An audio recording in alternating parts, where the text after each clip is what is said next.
welcome to Diabetes Kitchen. Today we're going to be making a beef casserole and we're going to be using the slow cooker for this dish. So I'm going to get the ingredients together and we can start cooking. So today we're out in the garden and you can see there's lots of things that are just getting started at this time of year. It's the middle of winter here in Adelaide in Australia, and I'm after some leeks, and this one here looks pretty good. Looks good. What else have we got?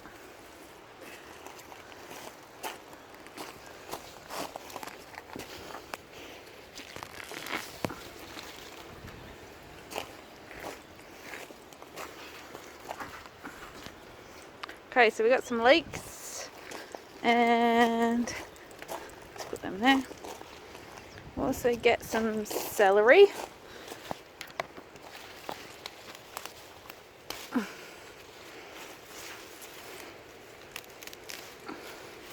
Pull the weed out while I'm here.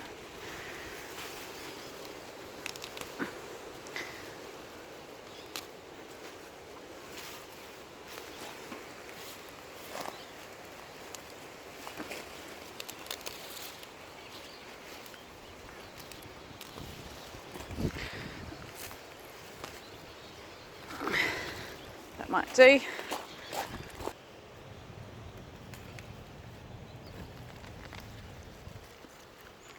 These are the red spring onions, you can see there, they look pretty. Take one of those.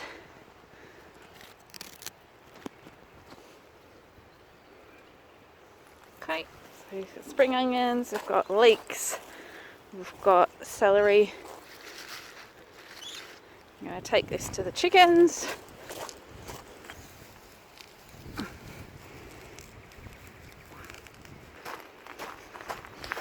Alright, parsley, celery, leeks, spring onions. I'll go and take them inside and we'll get this underway. My recipe is asking for thyme and bay leaves, which you can see there's not much happening in the herb garden today. I've picked some parsley, so I'll put that in, but there's also some tarragon here. So I'm going to take that because tarragon is awesome. And there's a bit of sage left here, so I'm going to put some sage in. This around here is oregano, so I'll take some oregano.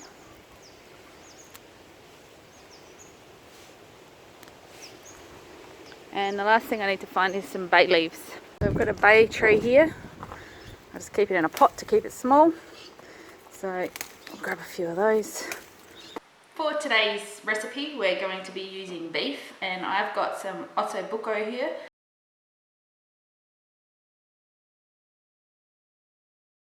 It's got some nice bits of sinew and fat in it, so it'll go very well being slow cooked. And we'll also get the marrow out of the bone, of course, which will give some nice flavour to the casserole. We've got some carrots, I've got a capsicum, I've got some leeks from the garden, spring onion, we don't have any normal onion, otherwise I'd put that in. We've got celery, we've got choco, which you may not have seen, but that'll be a nice addition. We've got lots of herbs, so I've got parsley, I've got tarragon, I've got sage, I've got oregano, and I've also got some bay leaves from the bay tree. In terms of the flavourings, we've got some tomato paste, some crushed tomatoes, some Worcestershire sauce, and some beef stock cubes, and I might also add some red wine and we'll use some water. So I'm going to get started with chopping some things up. One thing to note with the leeks is I always cut them lengthwise, and you can see under here there's some dirt. So I'm going to now, by cutting them lengthwise, I can now go and rinse that under the tap and all the dirt's going to come out. Now I'm going to keep the skins on the carrots. They're not homegrown, I bought these, so They're very clean. So I'm just going to take the tops and tails off and chop them up.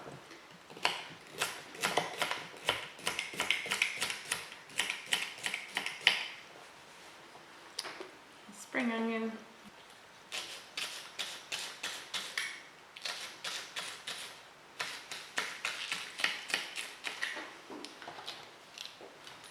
Just move the herbs out of the way there. Celery, same thing.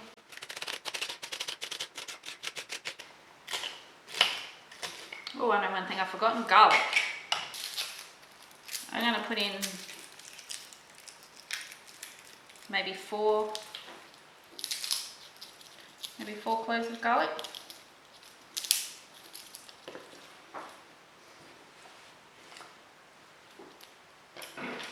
Okay, with the choco, just gonna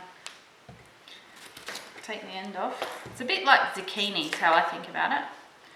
But for us, it's going to replace the potato, and it's much lower carb.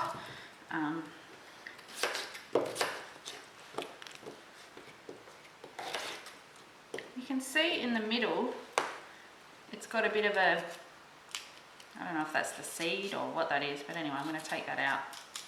I don't want to eat that bit.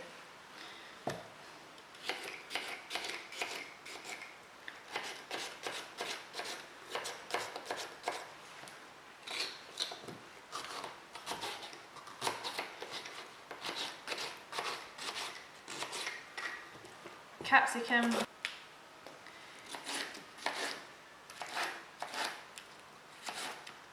Chop it lengthways, and then you can see I'm not fancy with my chopping. Get it done, get it in the pan.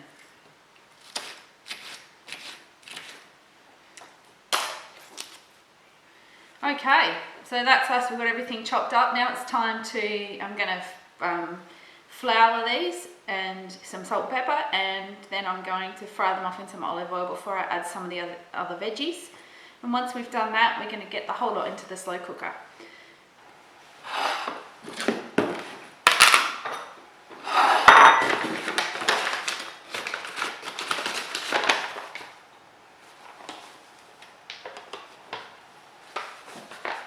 So I'm just going to add some salt and pepper to the flour that we're going to coat the beef in, and all I'm going to do is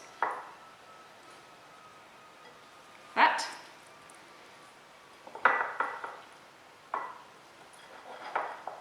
And the reason we're coating it in flour is because then when we add the liquid to the slow cooker, it's the flour that's on the beef here is going to thicken it, thicken the sauce, and it also helps to brown the meat, which gives the casserole a lot more flavour. So I reckon I've got about a total of 2 tablespoons of flour there for 6 big pieces of meat.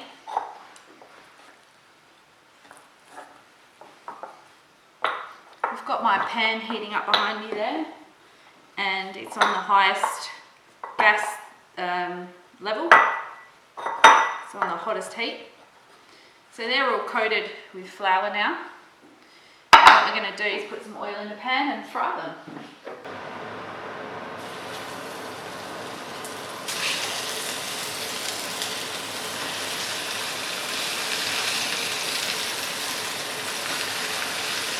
I have to do 2 batches because I can't fit it all in. That won't take long, maybe 2 minutes on each side, then I'll put the next batch in.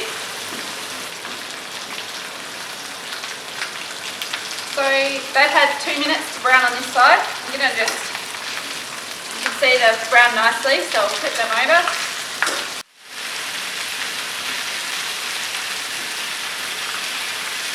So I think these ones have had enough now. About 2 minutes on each side. They're looking nice and brown, so I'll take them out.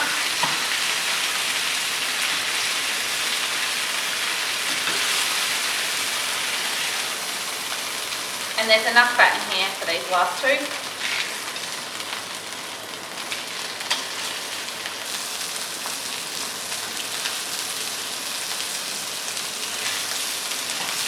Alright, so these are browned off enough now. So we'll take them out. And add just a little bit more olive oil.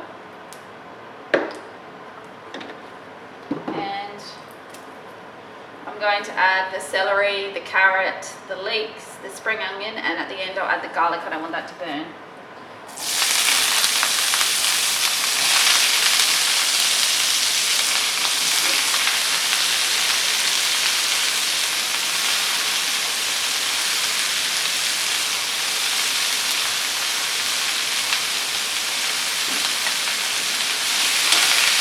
And we'll just fry that off for maybe 3 or 4 minutes, just to soften it. Then I'll add the garlic right at the end.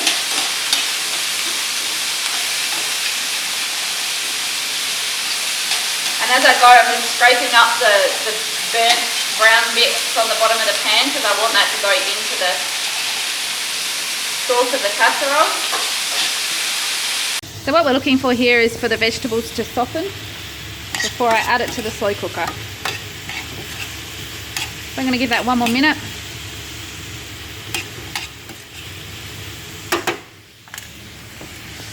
Okay, so that's looking really good. Just going to add the garlic.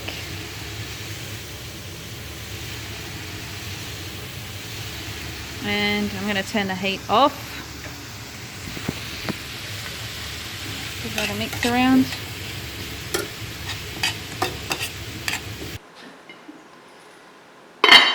Alright, we've got everything ready to go now, so what we're going to do is start by putting the meat into the bottom of the slow cooker here.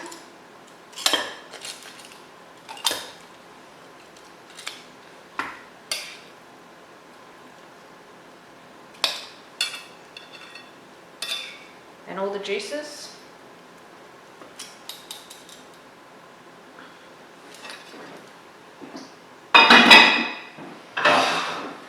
Then we've got all the vegetables that we cooked.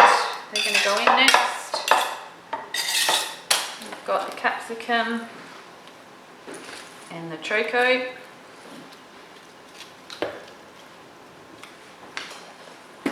Chop up the rest of the herbs.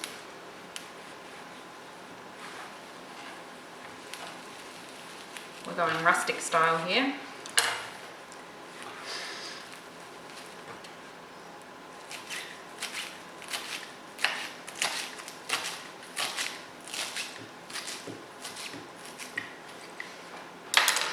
Get them in on top. Now for the liquid for the sauce. We're going to put in a tin of crushed tomatoes.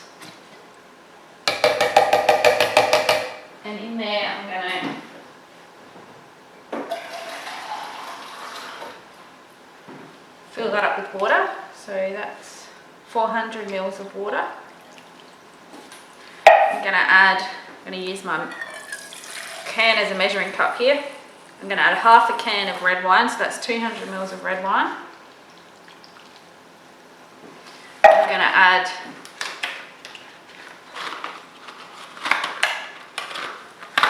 two beef stock cubes.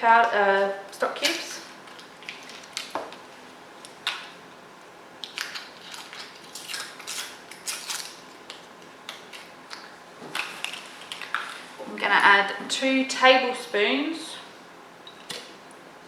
of Worcester,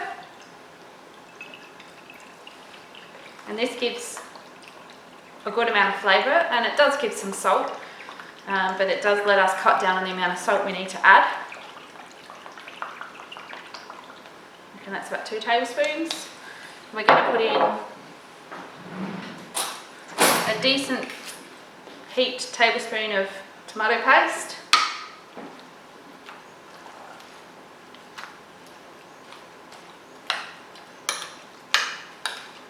And that, my friends, is going to be a killer beef casserole tonight. So what I'm going to do now is stick the lid on. And I've got it on high, and I reckon we're going to need to give this, I'm going to leave it on high until it really gets going, and then I'll turn it on low, and I'm going to leave it on for 8 hours. You could also do this in a casserole dish and put it in the oven, and if you're going to do it that way, I think you'd probably need about 3 hours in a moderate oven, maybe 180. So that is going to be a beautiful casserole for dinner tonight. You could serve it with some kind of carbohydrate, hopefully low GI, so you could use some sweet potato or lentils or legumes. You could add something like cannellini beans, chickpeas. You could serve it with brown rice. Brown basmati is a lower GI option, so that's a good one. You could use pasta, or you could do what I'm going to do and just leave it as is. Hopefully this dish is a winner for your family, and thanks for joining us on Diabetes Kitchen, and we'll see you next time.